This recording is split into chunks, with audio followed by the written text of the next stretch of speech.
Welcome back दोस्तों। आज की इस वीडियो में हम लोग बात करने वाले हैं विटामिन्स के बारे में। विटामिन ऐसे पदार्थ होता है जिनको हमारे शरीर की सख्त ज़रूरत होता है। बहुत बार लोग खुद को दर्दनाक सिर दर्द, सुस्ती और अन्य लक्षणों से पीड़ित पाते हैं, जिनके लिए विटामिन्स और मिनरल्स काफ़ी फ़ायदेमंद होता है। दोस्तों, जैसे कि हम लोग जानते हैं कि विटामिन्स शरीर के निर्माण, पाचन और शरीर बनाने में मदद करता है। विटामिन्स और मिनरल्स वे अकार्बनिक यौगिक होते हैं जिनका मतलब है कि वे हवा, पानी और प्रकाश जैसे स्रोतों के माध्यम से टूटने में सक्षम होता है। दोस्तों, विटामिन्स को हम लोग दो भागों में डिवाइड करते हैं। एक ऐसा विटामिन्स जो पानी में घुलनशील होता है और एक ऐसा विटामिन्स जो फैट में घुलनशील होता है। तो सबसे पहले बात कर लेते हैं विटामिन्स के प्रमुख प्रकार। तो vitamin A, vitamin B complex, vitamin C, vitamin D, vitamin E और विटामिन के होता है। और विटामिन बी कॉम्प्लेक्स में आता है B1, B2, B3, B4, B5, B6, B7, B9 और B12। अगर बात किया जाए पानी में घुलनशील विटामिन्स के बारे में, तो वो है आपका विटामिन बी और विटामिन सी। और फैट में घुलनशील विटामिन्स हो गया आपका के, ई, डी और ए। कीड़ा से हम लोग याद रखेंगे विटामिन के, विटामिन ई, विटामिन डी और विटामिन ए, जो कि फैट में घुलनशील है। और विटामिन बी और विटामिन सी, जो कि वाटर में घुलनशील है। तो विटामिन बी और विटामिन सी के जितने भी सोर्स हैं, इनको काटने से पहले धोना चाहिए, काटने के बाद नहीं धोना चाहिए, क्योंकि काटने के बाद धोने से जितने भी विटामिन है वो पानी में घुल जाता है। पानी में घुलनशील विटामिन पानी में सबसे अच्छी से घुल जाता है और शरीर के लिए आसानी से काम करता है। ऐसा इसीलिए है क्योंकि हमारा शरीर ज़्यादातर पानी से बना है। जबकि यह अच्छा है, यह समझना भी महत्वपूर्ण है कि शरीर पानी में घुलनशील विटामिनों को निकालने की संभावना के समान है। जितने अमाउंट में वो हमारे शरीर में इनपुट होता है, उतनी ही संभावना होता है वो शरीर से बाहर निकल भी सकता है। शरीर यूरिया में से पानी में घुलनशील विटामिन को हटा देता है। आप इस प्रक्रिया के कारण इसमें से किसी भी विटामिन की अधिक मात्रा में लेने की संभावना नहीं रखते हैं। पानी में घुलनशील विटामिन से मिलकर बनता है। दोस्तों, अगर बात किया जाए विटामिन B1, जिसका नाम होता है थायमीन, विटामिन B2, जिसका नाम है राइबोफ्लेविन, विटामिन B3, जिसका नाम है नियासिन, विटामिन B5, जिसका नाम है पैंटोथेनिक एसिड, विटामिन B6, जिसका नाम है पायरिडॉक्सिन,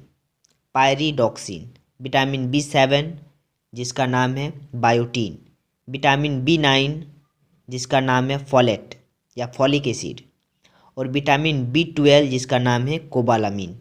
फिर से इसको क्लियर करते हैं। Vitamin B1 thiamine, vitamin B2 riboflavin, vitamin B3 niacin, vitamin B5 pantothenic acid, vitamin B6 pyridoxine, vitamin B7 biotin, vitamin B9 folic acid और विटामिन B12 कोबालामिन। नेक्स्ट अगर देखा जाए विटामिन सी के बारे में, तो ये विटामिन जो होता है वो कोएंजाइम है जो कई प्रकार के कार्य करने में मदद करता है। बी विटामिन की अपनी आवश्यक भूमिकाएं होती हैं। शरीर तुरंत पानी में घुलनशील विटामिन का उपयोग करता है क्योंकि हमेशा पानी की ज़रूरत होता है। ये तो हम लोग क्लियर हो गया। विटामिन सी जो है प्रतिरक्षा प्रणाली के लिए विशेष रूप से महत्वपूर्ण होता है। विटामिन ऑनलाइन खरीदने से पहले यह निर्धारित करने के लिए कि क्या आपके पास कोई कमी है या लक्षण के लिए अपने डॉक्टर से इस बात को अच्छी प्रकार से जानकारी लेना चाहिए। एक्चुअल में देखा जाए तो विटामिन सी जितने भी खट्टे पदार्थ है, जैसे कि खट्टे फ्रूट्स हो गया, खट्टे वेजिटेबल्स हो गया, जैसे संतरा हो गया, नींबू हो गया, टमाटर हो गया, तो इन सब में विटामिन सी भरपूर मात्रा में मिलता है। और हमारा जो मिल्क हम लोग पीते हैं, दूध जो पीते हैं, उसमें विटामिन सी नहीं मिलता है। चलिए नेक्स्ट अगर देखा जाए vitamin A, vitamin E, vitamin D और विटामिन के, जो कि चर्बी में घुलनशील विटामिन है, वसा में घुलनशील विटामिन्स लेने से सबसे अच्छा समय यह होगा जब आप उच्च वसा वाले भोजन का सेवन करेंगे, क्योंकि उच्च वसा वाला भोजन में ही विटामिन ए, डी, ई और के मिलता है। पानी में घुलनशील विटामिन की तरह वसा में घुलनशील विटामिन भी अपनी अलग भूमिका होती है। जैसे कि अगर बात किया जाए विटामिन ए जेल अच्छी आँखों के लिए, हड्डी, दांतों की समस्या और त्वचा को बनाए रखता है। स्वस्थ हड्डी और दांतों में भी विटामिन डी की ज़रूरत पड़ता है। विटामिन डी जैसे जो सनशाइन विटामिन्स भी इनको बोला जाता है विटामिन डी को, क्योंकि विटामिन डी जो है वो सूरज के प्रकाश से भी हमें विटामिन डी मिलता है, ये तो हम लोग जानते ही हैं। और ये जो होता है त्वचा का रंजक के साथ साथ हमें मजबूती भी देता है विटामिन डी। अगर थोड़ा बहुत मिनरल्स के बारे में अगर बात करते हैं तो मिनरल्स जो है वो अकार्बनिक यौगिक होता है, जिनका अर्थ है कि वे गर्मी या हवा जैसे तत्वों के कठोर संपर्क के बावजूद अपनी रासायनिक संरचना को बनाए रखने में मदद करता है। मिनरल्स प्राकृतिक रूप से पाए जाने वाले पदार्थ हैं जिन्हें शरीर को कामों को पूरा करने की ज़रूरत होती है। हमारे दिल के धड़कन को नियंत्रित करना, हार्मोन्स बनाना, हड्डियों और मांसपेशियों के निर्माण और मस्तिष्क के कार्यों का समर्थन करने के लिए भी मिनरल्स काफ़ी ज़्यादा महत्वपूर्ण होता है। हमारे शरीर में लगभग 13 प्रकार का मिनरल्स ज़रूरत होता है, जिसमें से कुछ है जैसे कि सोडियम हो गया, potassium, chlorine, magnesium, phosphorus, calcium, गंधक। तो ये सब कुछ प्रमुख मिनरल्स हैं जो हमें ज़्यादा अमाउंट में चाहिए। और तांबा, लोहा, मैग्नीज, जस्ता, आयोडीन, सेलेनियम, कोबाल्ट और फ्लोराइड जो कि लो अमाउंट में चाहिए। ठीक है, जिस प्रकार से हम लोग पोषक तत्व जो 6 प्रकार का पढ़ते हैं, कार्बोहाइड्रेट, प्रोटीन, फैट जो कि ज़्यादा अमाउंट में चाहिए, और मिनरल्स, विटामिन्स, वाटर ये सब लो अमाउंट में चाहिए। उसी प्रकार से खनिज तत्व भी होता है, मिनरल्स भी होता है जो कि ज़्यादा अमाउंट में और लो अमाउंट में हमारी बॉडी को ज़रूरत होता है। चलिए नेक्स्ट अगर देखा जाए तो हमारे द्वारा खाए जाने वाले भोजन में ऊर्जा के कन्वर्ट करने और सेलुलोज क्षति की बदल कर जीवन को बनाए रखने में विटामिन्स और खनिज दोनों की महत्वपूर्ण होता है। ठीक है, फिर भी दोनों में मतभेद होता ही है, खनिज अलग होता है और विटामिन्स अलग होता है। दोस्तों विटामिन जो है प्रोटीन और कोशिकाओं के निर्माण में भी शरीर को सहायता प्रदान करता है, और ऐसे बहुत सा जैसे कि इम्यूनिटी हो गया, रोग हो गया, इन सब को दूर करने में, घाव को भरने में और शरीर के अनेक क्रियाओं को करने में मिनरल्स और विटामिन्स की ज़रूरत पड़ता है। अगर विटामिन ए देखा जाए तो हमारी बॉडी में विटामिन ए आँखों के लिए होता है, और विटामिन ए की कमी से रेटिनॉल मतलब कि रतौंधी नाम का बीमारी होता है। विटामिन ए का साइंटिफिक नेम रेटिनॉल है, और इनकी कमी से रतौंधिक नाम का बीमारी होता है, जिसमें आँखों में प्रॉब्लम्स होता है, जैसे कि मायोपिया, हाइपर मायोपिया यानी कि दीर्घ दृष्टि दोष, जरा दृष्टि दोष, उसके बाद अगर देखा जाए अबिंदुकता हो गया, मोतियाबिंद हो गया, तो इन सब का प्रॉब्लम्स होता है। और अगर हम लोग विटामिन ए का स्रोत वाले वेजिटेबल्स और फ्रूट्स खाएंगे तो काफ़ी हद तक विटामिन ए को पूरी किया जा सकता है।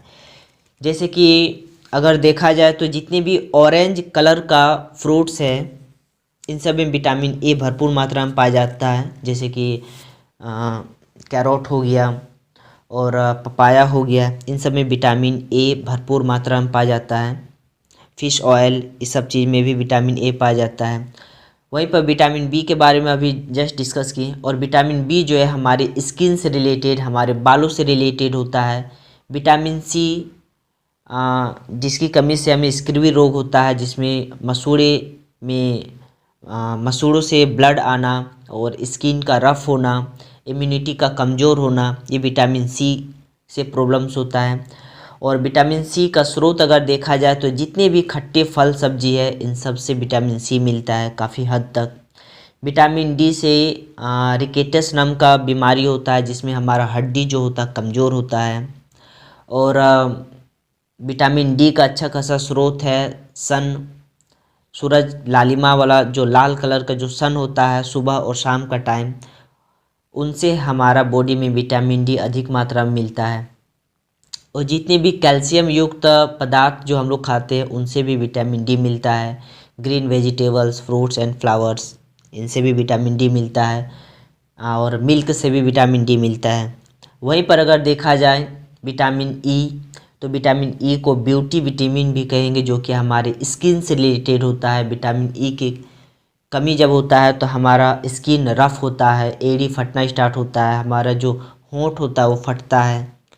नेक्स्ट अगर देखा जाए तो विटामिन के, तो विटामिन के जो है हमारे वंशजों को बढ़ाने में या फिर बांझपन से रिलेटेड प्रॉब्लम्स आता है। विटामिन के की कमी से लोगों को बेबी का प्रोडक्शन करने में प्रॉब्लम्स होता है, स्पर्म और ओवम का फॉर्मेशन में भी प्रॉब्लम्स क्रिएट होता है जब किसी भी बॉडी में विटामिन के की कमी होता है। तो ये जितने भी विटामिन्स की कमी है इन सब में मैक्सिमम इन सब की कमी से और इन सब के एक्सेस अमाउंट में लेने से हमारे बॉडी में अनेक प्रकार का बीमारी भी होता है। अगर हेल्थ अगर देखा जाए, अगर हमारी बॉडी में हेल्थ अगर रखना, हमारे बॉडी को हेल्दी रखना है तो हमें हर तरह का विटामिन्स को लेना ज़रूरत होता है, जिसके लिए हम लोग बोलते हैं कि हमेशा हमें बैलेंस डाइट ही खाना चाहिए। बैलेंस डाइट का मतलब होता है संतुलित आहार। हमें ज़्यादा बाहर का भोजन नहीं लेना चाहिए, ज़्यादा फैटी वाला प्रोडक्ट नहीं खाना चाहिए और ना ही हमें बहुत अधिक अमाउंट में कार्बोहाइड्रेट, बहुत अधिक अमाउंट में प्रोटीन्स लेना चाहिए, क्योंकि हमारी बॉडी में एक्सेस अमाउंट में पोषक तत्वों को लेने से उसका जो एनर्जी है वो हमारी बॉडी में स्टोर होता है कहीं ना कहीं जा कर के, और हमें मोटापा का सामना करना पड़ता है। इसीलिए हमें ना कम खाना चाहिए और ना ही ज़्यादा खाना चाहिए। दोस्तों अगर देखा जाए तो विटामिन्स और मिनरल्स वो हमारे बॉडी के लिए बहुत ही ज़्यादा महत्वपूर्ण होता है। अगर किसी भी व्यक्ति को बीमार ना होना हो तो हमेशा हमें विटामिन्स, मिनरल्स और अपने खान पान पर सबसे ज़्यादा देखभाल करना चाहिए और सबसे ज़्यादा फोकस करना चाहिए। हमें संतुलित भोजन पर, बैलेंस डाइट पर सबसे ज़्यादा फोकस करना चाहिए, क्योंकि विटामिन्स की कमी से अनेकों प्रकार का रोग होता है। और वही अगर हम लोग सही ढंग से विटामिन्स को ग्रहण करते हैं, लेते हैं, तो हमें बहुत तरह का रोगों से बचा सकता है, क्योंकि विटामिन्स ही एक ऐसा तत्व है, पोषक तत्व है जो हमारे इम्यूनिटी को स्ट्रॉन्ग करता है, हमारे ऑर्गन्स को हेल्दी रखता है, उनके वर्क, उनके फंक्शन, उनके मेटाबॉलिज्म को कंट्रोल करता है। हमारे बॉडी के जितने भी ऑर्गेनल्स हैं, जितने भी सिस्टम हैं, इन सबके वर्क को करने में विटामिन्स और मिनरल्स जो है वो अच्छा खासा सहायक का रूप में कार्य करता है, अच्छा खासा भागीदारी निभाते हैं। तो मिलते हैं, आज के लिए इतना ही। Thank you.